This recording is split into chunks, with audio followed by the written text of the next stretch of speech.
Good afternoon, everybody. Good afternoon. How are you? We are fine and you? Alhamdulillah, I am fine also. Okay. Sit down, please. আজকে আমরা আলোচনা করব মানে revision. আমরা গত ক্লাসে একটা রিভিশন ক্লাস করছি, তাই না? ওখানে ছিল কি রিভিশন 1 আর আজকেরটা হচ্ছে রিভিশন 2। ঠিক আছে?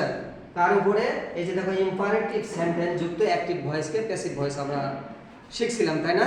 আমরা already we have learned about voice and details about voice.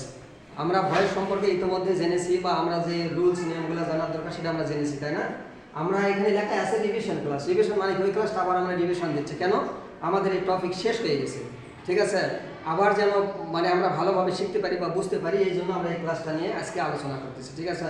তোমরা সবাই সুন্দর করে মনোযোগ দেবে। এখানে দেখো আমরা স্বাভাবিকভাবে যেটা শিখছিলাম যে ইম্পারেটিভ সেন্টেন্সের কয়েকটা বৈশিষ্ট্য ছিল, তাই না? ইম্পারেটিভ সেন্টেন্সের কয়েকটা বৈশিষ্ট্য ছিল। তার মধ্যে প্রথম নাম্বার বৈশিষ্ট্য ছিল সেন্টেন্সের শুরুতে প্রিন্সিপাল ভার্ব থাকবে, তারপরে লেট থাকবে, তারপরে নেভার থাকবে, তারপরে ডন থাকবে, তারপরে প্লিজ অথবা কাইন্ডলি থাকবে। এটা হচ্ছে ইম্পারেটিভ সেন্টেন্সের বৈশিষ্ট্য। এই বৈশিষ্ট্যটা আমাকে এট ফার্স্টে জানতে হবে, তা না হলে আমি তো বুঝবো না যে এটা কোন সেন্টেন্স, ঠিক আছে? তাহলে ইম্পারেটিভ সেন্টেন্সের বৈশিষ্ট্য ছিল প্রথমে মূল ভার্ব দ্বারা শুরু হবে, তারপরে লেট থাকবে, তারপরে ডন থাকবে, তারপরে নেভার থাকবে, তারপরে প্লিজ অথবা কাইন্ডলি থাকবে। যেটাই থাক, যেই নিয়মগুলো আমাদের একেবারে জরুরি সেই 2-3টা উদাহরণ নিয়ে আমি তোমাদের সামনে দাঁড়াইছি। তোমরা খুব সুন্দর করে মনোযোগ দিবে। দেখো প্রথমটা সাধারণ রুলস ইম্পারেটিভ সেন্টেন্সের কি আছে? Change the voice. এই যে দেখো সেন্টেন্সের শুরুতে চেঞ্জ আছে না, এটা ভার্ব না? তার মানে এটা ইম্পারেটিভ সেন্টেন্স। তাহলে ইম্পারেটিভ সেন্টেন্স যুক্ত অ্যাক্টিভ ভয়েসকে প্যাসিভ ভয়েস করিবার নিয়ম আমরা শিখছিলাম প্রথমে লেট, তাই না? তারপরে অবজেক্ট, তারপরে বি, তারপরে পিভি 3। এটা সাধারণ নিয়ম ছিল, তাই না? কি ছিল? ইম্পারেটিভ সেন্টেন্স যুক্ত অ্যাক্টিভ ভয়েসকে প্যাসিভ ভয়েস করিবার প্রথমে লেট, তারপরে অবজেক্ট, তারপরে বি, তারপরে পিভি 3। দেখো সেইটা অনুযায়ী আমাদের ঠিক আছে কিনা। আমি প্রথমে কি বসাইছি? এখানে লেট বসাইছি, তারপরে এখানে অবজেক্টটা কি ছিল? The voice. এখানে দা ভয়েস বসছে, তাই না? তারপরে দেখো নিয়ম অনুসারে বি, তারপরে কি পিভি 3। এই যে চেঞ্জ, চেঞ্জের পিভি 3 কি? CHANGED, চেঞ্জ, তাই না? ঠিক আছে না? এখন দেখো এটাই হুবাহু অনেক সময় এটা নেগেটিভ আকারে থাকতে পারে। স্যার নেগেটিভ কীভাবে বুঝবো? নেগেটিভ সেন্টেন্সের শুরুতে ডন কথাটা থাকবে অথবা নেভার থাকবে।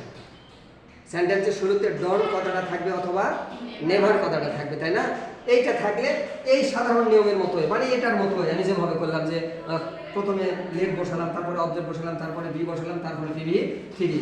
কিন্তু এখানে যখন নেগেটিভ হবে তখন এখানেই পরিবর্তন হবে। দেখো লেটের পরে কি যোগ করতে হবে? নট। লেটের পরে কি যোগ করবো আমরা? নোট যোগ করবো। এটাই ব্যতিক্রম, তাছাড়া অন্য কিছু নয়। দেখো এটার উদাহরণ এখানে দেওয়া আছে। এই যে দেখো এখানে কি দেওয়া আছে? এই যে এখানে একটা দেওয়া আছে, দেখো নেগেটিভ। ডোন্ট টেল এ লাই, তার মানে কি? কখনো মিথ্যা বলো না, তাই না? তাহলে এটা দেখো নেগেটিভ। এই যে ডোন্ট আছে, তার মানে কি? নেগেটিভ। এটা তাহলে নেগেটিভ হলে এটা সাধারণ নিয়মের মতো শুধু লেটের পরে নোট বসছে। দেখো আর সব ঠিক আছে। Let not a lie be told, ঠিক আছে? আচ্ছা, এখন এর পরেরটা দেখো এখানে কি আছে? অনেক সময় দেখা যাবে লেট প্লাস ব্যক্তিবাচক অবজেক্ট, লেট প্লাস ব্যক্তিবাচক অবজেক্ট। যেমন এখানে লেখা আছে let her sing a song, তাকে একটি গান গাইতে দেওয়া হবে। লেট হার গো আউট, তাকে বাইরে যেতে দেওয়া হবে। এই লেট শব্দের অর্থ কি? অনুমতি, ঠিক আছে? লেট শব্দের অর্থ দেওয়া, কিন্তু এটা অনুমতি অর্থে, তাই না? আবার গিভ মানেও দেওয়া, এটা অন্য আলোচনা। তাহলে let a song be sung by her, এটা প্যাসিভ করা আছে, তাই না? তাহলে লেট প্লাস ব্যক্তিবাচক অবজেক্ট যুক্ত অ্যাক্টিভ ভয়েসকে প্যাসিভ ভয়েস যখন আমরা করবো সেটা নিয়ম কি? প্রথমে লেট বসবে, তারপরে এখানে দেখো অবজেক্ট আছে কিন্তু দুইটা, এটা হচ্ছে ব্যক্তিবাচক, এটা হচ্ছে বস্তুবাচক, ঠিক আছে? তাহলে আমরা লেটের পরে বস্তুবাচক অবজেক্টটা আগে লিখবো, তারপরে বি লিখবো, তারপরে পিভি 3। আর অন্যান্য নিয়ম সাধারণ যেভাবে আমরা ভয়েস পরিবর্তন করি সেই রকম দেখো সেই নিয়মটাই আছে এখানে, তাই না? Let a song be sung by her. প্রথমে কি লিখবো? আমরা লেট লিখবো, তারপরে বস্তুবাচক অবজেক্ট, তারপরে বি, তারপরে কি? পিভি 3, তারপরে দায়ের পরে এই যে ব্যক্তিবাচক অবজেক্ট। এখানে আর এই নিয়ম নেই যে অবজেক্টকে সাবজেক্ট করো, সাবজেক্টকে অবজেক্ট করো, এটা নয়। আচ্ছা, এরপরেরটা দেখো, সরি এটা তো বুঝাই দিলাম। তাহলে এখানে মূল কথা যেটা যে ইম্পারেটিভ সেন্টেন্স যুক্ত অ্যাক্টিভ ভয়েসকে প্যাসিভ ভয়েস করতে গেলে আমাকে at first we have to find out what kind of sentence is this. মানে আমাকে প্রথমে ফাইন্ড আউট করতে হবে এটা কোন প্রকারের সেন্টেন্স, তা নাহলে আমি বুঝবো না।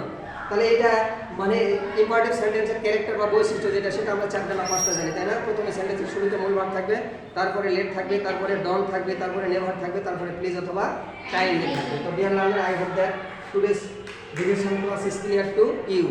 If you like my class or video, please like, comment and share. This is all for today. Goodbye and Allah.